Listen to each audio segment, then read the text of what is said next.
For 6 months, I couldn't sleep. I couldn't sleep. I couldn't sleep. I couldn't sleep. With insomnia, nothing's real. Everything's far away.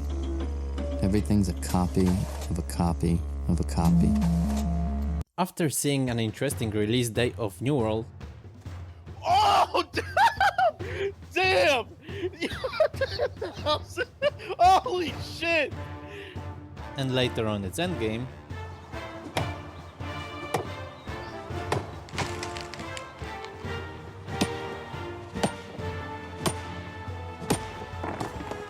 I'm running! I'm running! I'm running! I'm getting reached! Oh, I'm running! Getting reached! Oh, I'm running! Getting reached! I'm running! I'm running! I'm running! And this guy's nothing for fucking running! And then just run! And it's the entire game! plenty of players already burned out after playing less than 1 month. And maybe extremely repetitive quests and monsters, I'm right, exclamation, or towns looking exactly the same, or maybe the game is just shallow, has to do something with that, okay, or maybe because game has some issues. Oh my god! Look at all this fucking... Look at it! Look! Look! What the fuck is this? You're making me mad! Yes, sir. Fucking mad! Yes, sir. Don't get me wrong, game is gorgeous, combat can be fun, and if you enjoy playing it, cool. But wasn't New World supposed to be next big successful MMO out there? Oh no! Anyway... Overall, New World for me is So... disappointing. However, huge popularity of New World and Final Fantasy XIV has shown the world that there are still many neckbeards interested in MMO games. FF14 has broken its all-time Steam concurrent players records in June 2020, and I think that current state of WoW contributed to that in some extent. Well, Activision Blizzard neglected players' expectation for years, not listening to their fanbase. How long you think players can endure that? And you can observe lately more and more companies decides to make a greedy ripoff which just repel with their superficiality. Corporations aim for the biggest profit possible at the expense of consumer experience. Great video about that made by the Actman in the Decline of Gaming. And hey, I get it. It's a business which in year 2020 brought around $178 billion revenue. A lot of games are produced like auto parts from an assembly line following popular trends. Greedy microtransaction in cash shops like pay for convenience or booster XP which allows you to skip game content. Loot boxes which just sucks money out of people's wallets because they think this is the one, I'm gonna get it this time. No! Fuck! Shit! And hey, don't get me wrong, there are still many developers out there making great games. Plenty of them, to be honest. But majority of companies have boards of directors who have never played their game and their job is to maximize revenue, and some of the decisions are simply off-putting. However, there is a new upcoming MMO that I think will bring a fresh breeze for this game genre. Ashes of Creation by Intrepid Studios. It's a non-forced faction MMORPG with open world PvP focused on social interactions. English, motherfucker! Do you speak it? I'm saying you don't have to pick a side at the beginning or even later on to identify with. No more Horde versus Alliance, no more Marauders versus Syndicate. You can join any civilization on the map you want.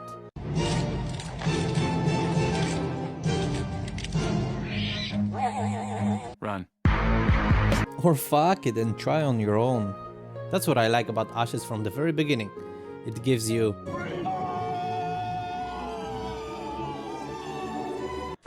you don't have to wait and check if encounter player is your faction member or not. You can attack anyone you want. I just love when I have an option to PK any player in MMOs. Your curiosity will be the death of you. Someone is stealing monsters or resources from you? Dead. Want to rob somebody of materials? Dead. Anyone look at you and you didn't like it? Dead. This creates an awesome atmosphere of uncertainty and soft friction between players. Like in Game of Thrones, you never knew if encountered person in woods will attack or not. When returning with a lot of gather balls in your backpack, I recommend Common sense. Don't AFK for 30 minutes next to a frequently used roads by players. Cause you never know if the guy you just passed on the road won't turn around and stab you with his blade between your ribs. But PvE players, don't be afraid. Ashes of Creation has anti-grift mechanics called Corruption System, which prevent pointless PK. As I mentioned before, Ashes of Creation is focused on social aspects of cooperation and competition. It's massively multiplayer online game after all. Not everything can be achieved on your own. Like in real world, it's difficult to build house on your own. Unless you are this giga chat. AOC gives us a vast options to join few out of hundreds pseudo-factions. 118 potential city civilizations. 6 primary religions and 1 of Underrealm. 3 different paths of progression and artisanal classes. Gathering, processing, and crafting, which branches out into many different professions. 3 social organizations, Scholar Academy, Thieves Guild, and Traders Company. Each of them will give a player a unique path of progressions and benefits like different skills and titles. 9 races and 64 classes. Countless guilds that will compete with each other for influence and castles on the map. So as you can see, there is a lot to choose from. You don't like hanging out with your guild? Fuck 'em. Become an innkeeper, build your own tavern near an entrance to a dungeon, and make money selling food buffs and start RP with other players. You don't wanna be an innkeeper?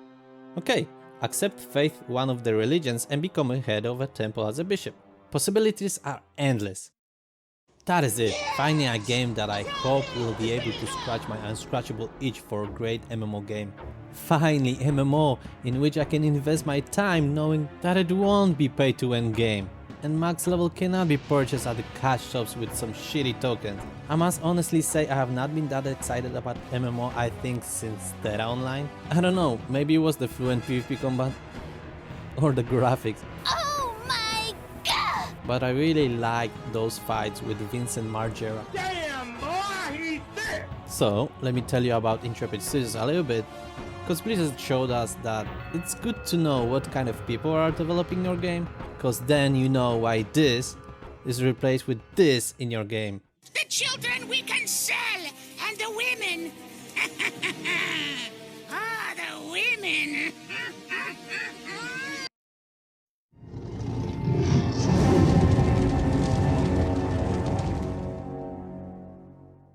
Intrepid Studio was founded by Steven Sharif and John Moore in 2015.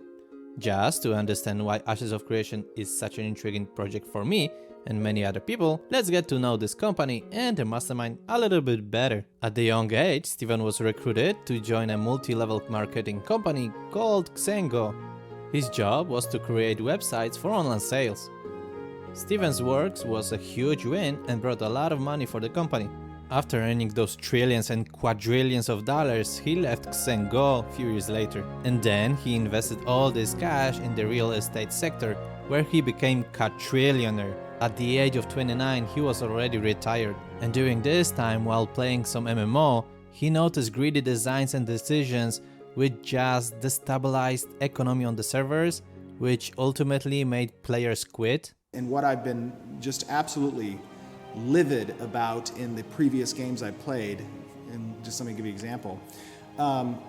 As players are directed to form an in-game economy, companies in the past that I have played MMOs with have introduced game mechanic influencing items. So I'll just give you an example. I'm not going to name the game. But I will say very early on in one game that I played, there was a particular resource that could be farmed either in illegal farms or on your player farms. And this resource had an opportunity to proc into a higher rarity resource if it was struck by lightning. Probably give you some idea of what game it is. But if it was struck by lightning. And that particular resource was a gateway to certain types of items, such as tractors that allowed you to move resources in the world and collect additional gold from doing so, or other resources. And it had a very high value because it was such a rarity. The game creators decided that they would introduce in the pay shop a seedling that had a greater chance of procking into this specific tree type. And that completely destabilized the market for what players spent a large time creating infrastructure around in order to generate their income. And it flooded the market with that particular resource. That is a huge example of a terrible, terrible idea when it comes to implementing pay-to-win mechanics into a game. So, his big brain had an idea to create his own MMORPG.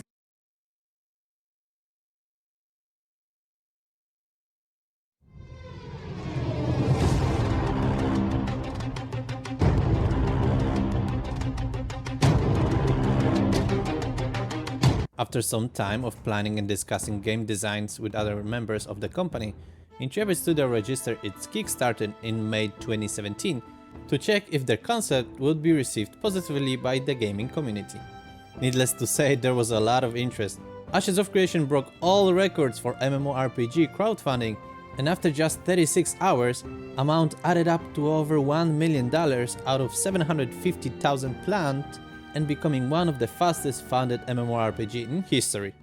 Kickstarter was completed with a huge success, just over 33 days with over $3.2 million and about 20,000 supporters. Ashes of Creation became the most funded MMORPG on Kickstarter to date and top 10 video games on the platform. Hey guys, my name is Steven Sharif and I'm the creative director here at Intrepid Studios. We're working on an upcoming MMORPG named Ashes of Creation. And I'm pretty excited to share with you today on this Kickstarter what we're all about. Ashes of Creation is an open world, non-faction based MMORPG set in a high fantasy world. One of the reasons that I started Intrepid Studios to create Ashes of Creation is because I myself am a gamer. I've been a gamer playing MMORPGs since I was 7 years old, and I've really never experienced a community quite like what MMORPGs have to offer. It's a diverse community. There's a lot of people involved. I mean, thousands of players from across the world, and it was just such a passion of mine to be able to experience that involvement in a game like an MMORPG. Over the past several years, having played MMORPGs, I was kind of not impressed with what has been coming out of the genre. A lot of pay-to-win, cash grab style games, and I just felt that there could be something better. And, if you want to get things done right, sometimes you just have to do them yourself.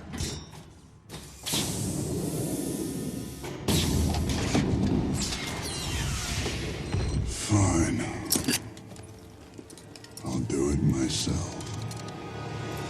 I'm very excited for the project, and I'm incredibly dedicated, not to mention that I am pouring a small fortune into the development of the game, and that definitely has the ability to make someone dedicated. But in addition, I'm just an enthusiastic MMORPG player, and I'm really driven to see something that I think reflects the sentiment of the community when it comes to creating a game. I do want to thank you guys for tuning in. I do want to thank you guys for coming and being a part of this project.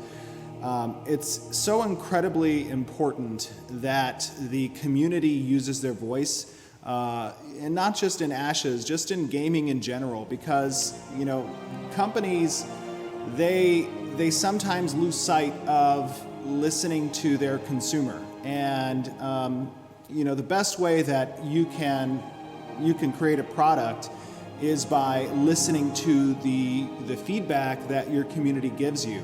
And that's just not on a design front, that's also on a product front as well, a business front also. So, there's a lot of things that I have the luxury of doing with Intrepid as a company because I am the sole share owner in the company.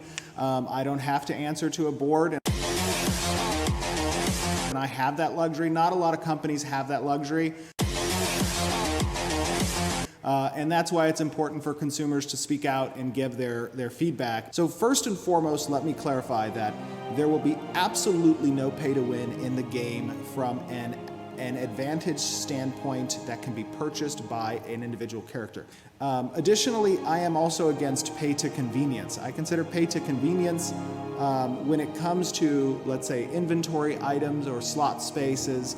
I think that those are also an advantage that the character receives based on their paying money for.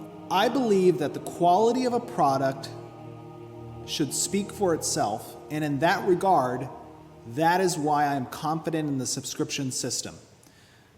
It's also why I'm confident in not providing a box cost for the game.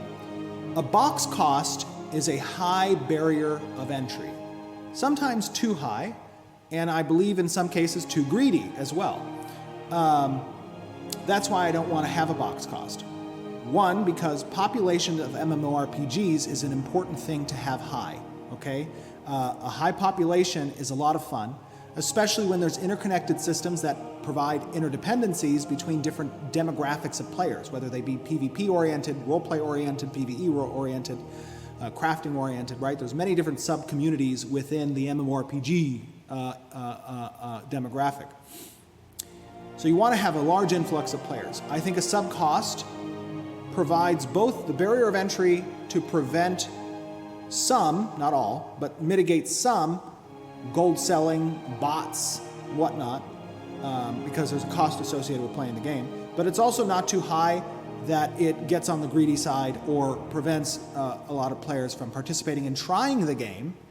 And then if the game is good, then people will continue to subscribe.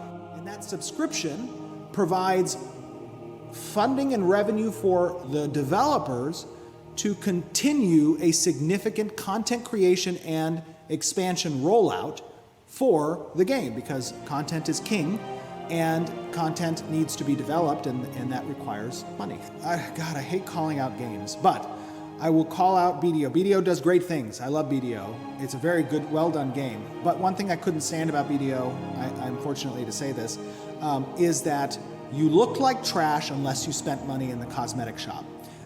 That sucks, to be fair. And take that feedback, obviously, with a grain of salt.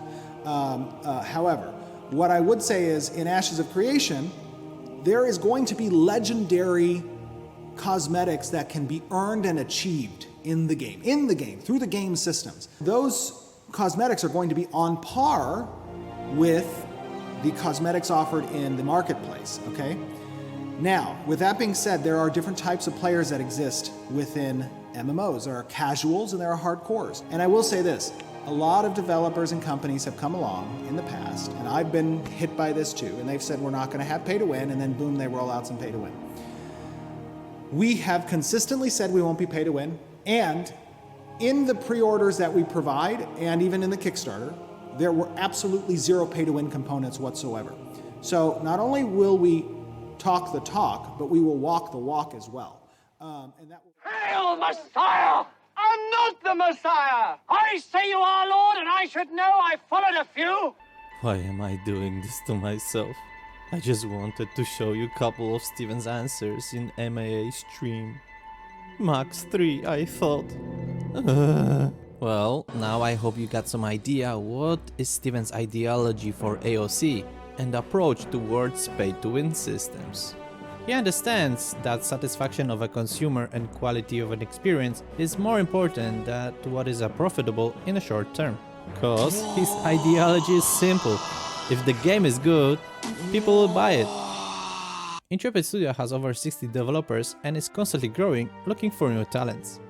I think they are still hiring people for some position at this time I record this video, so if you are interested, go check their website. So, we have a company that cares about the player's experience, is not greedy with microtransactions, shows monthly progress on their Twitch streams, has a good idea of how to make a really great game, and also doesn't answer to the investors, which means that their ideas are not held back. What the fuck else do you want? Additionally, a lot of helpful people in AOC Discord channel, especially shout out to Margaret Cron and Sarah Flanagan, aka Lieutenant Toast, that helps and answer most questions about the game to anyone who asks. During Alpha 1 test, if I had any questions about the game like when will the castle siege occur or when PvP system gonna be available, I got my answers almost immediately. And I love how AOC community is so positive. It's a fresh breath of relief from other people. Damn, and I'm proud of Steven's move to establish Intrepid Studios. Despite having no previous experience in created games, he entered the depths of intricate and difficult business of MMO industry. Cause you know what? He didn't have to do it. He could sit on his ass, sipping drinks from comfort of his mansion, playing games without worrying about anything. He's a multi-millionaire after all. Look at Gaben. His net worth is around $3.9 billion. Valve has not released any game in over 10 years. Maybe except Half-Life Alyx. Why risk money creating something original when you are making millions from Steam and other multi-year intellectual properties like Counter-Strike or Dota 2? And because of all of this, Steven has my respect, and I think he has huge balls to risk his money into development of an MMO game. Stop touching the balls, everyone! You're all gonna get coronavirus! Touching the balls, for fuck's sake!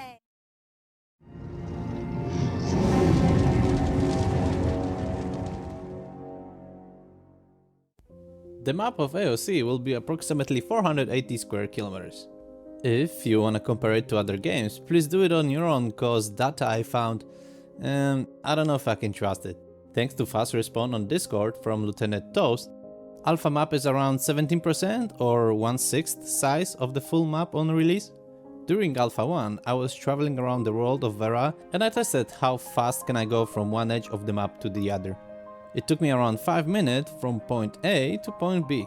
Since this area is 1/6 of final world size, it will take you approximately 25 minutes traveling on the mount from northern part of the map to the south coast. I'm talking about straight line Mount Gallop with dash skills. Of course, terrain like high mountains or mobs attacking will slow you down, so realistic time will be much higher. And this is speculation, so I'm probably way off.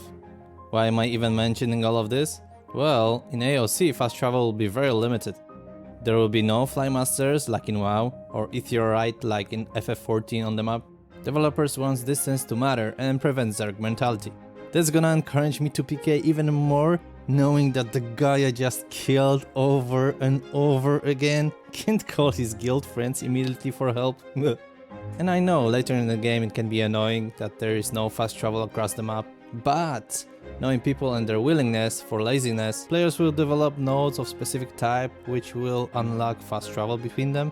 In short, nodes of point of interest, aka towns, which will grow if people will do shit around them. You know, killing monsters, farming resources or completing quests. Okay, some may say that 480 square kilometers is not a lot, and I'm gonna say, not gonna say shit, cause I don't know.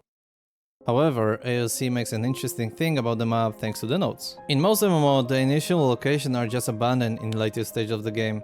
Players who have visited an area once to get higher level usually continue their journey and do not return unless they are missing quests to get an achievement or something. AOC changes that. You see, visiting previously already known location gonna be a different experience around higher level of the nodes. Bigger node equals more various monsters. Remember where you were hunting baby crabs on the beach and you felt relaxed? Now you have been chased by a herd of bloodthirsty monsters, which wanna eat your ass!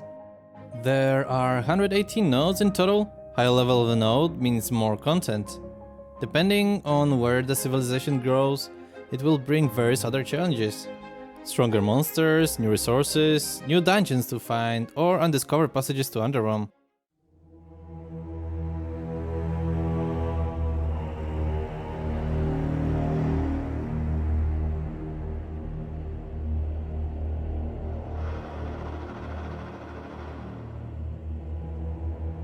I really hope Intrepid Studios makes Underrealm similar to Underdark from D&D. You know, the place where you can find all the most hideous monsters you have ever seen.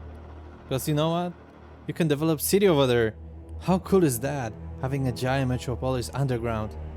Imagine something like Black Ridge from Skyrim, but in MMO world. I think having huge dark node on the servers filled with player killers and evil guilds would be so epic. So please, future players on my server, Let's make it happen. Seasons and magical seasons will occur and they will have different intensities, yeah. Unfortunately, at this time, we don't know if it's gonna be entire map, or just some areas, or just rare occasions. But the weather may affect some abilities. For example, during blizzard or in the winter climate, ice-based skills can deal more damage or slow more efficient. Also, some paths may not be available during winter, yet clear during summer, as they will change every week.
Carlita, what are you doing in the house?